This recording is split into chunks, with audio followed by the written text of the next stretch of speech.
Prime Minister, there are questions, and sometimes we've got to try and answer the question to what was asked of you. Let's head up to Scotland to the leader of the SNP with Ian Blackford. Ian Blackford.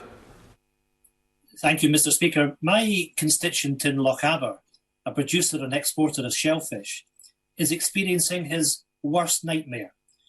After loading a lorry of fresh local seafood on Monday, as he's done for 35 years, his driver faced bureaucracy and delays. Brexit red tape now means that £40,000 of his fresh, high-quality produce is lost, unable to be sold. Mr Speaker, that £40,000 produce is income for over 100 local families in many remote and fragile communities. Can the Prime Minister tell my constituent, where is the sea of opportunity that he and his Scottish Tories promised? Prime Minister. Well, Mr Speaker, we're putting £100 million into supporting the fishing industry in Scotland and across the whole of the UK. And it is the policy of the Scottish Nationalist Party not just to break up the United Kingdom under their harebrained scheme, but also to take Scotland back into the EU and hand back control of Scottish fisheries to Brussels, thereby throwing away all those opportunities in a way that I think the right honourable gentleman himself opposite would say was totally absurd. And I'm amazed that he continues on this track.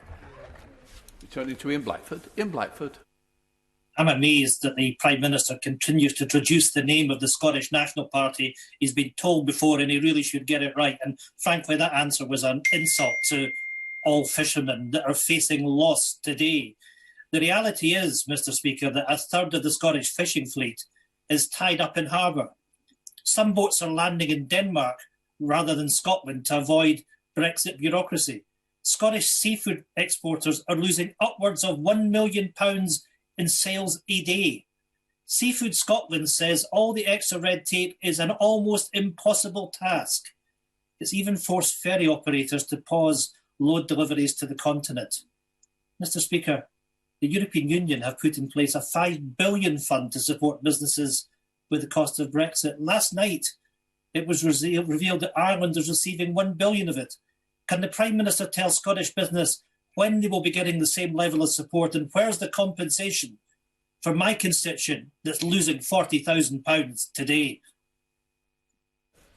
Mr Speaker, he continually advocates the break-up of the union with the United Kingdom, and he continually advocates going back into the European Union, even though that would be immensely destructive to the Scottish, immensely destructive to the Scottish economy, to jobs, to livelihoods, to pensions, to the currency.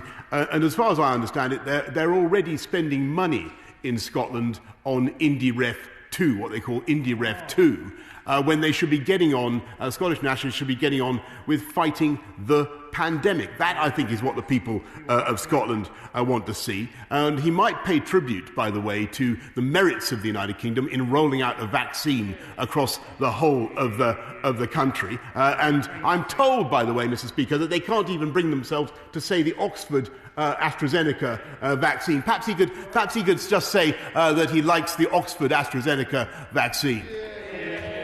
Well, let us move to Yorkshire instead with Julian Sturdy.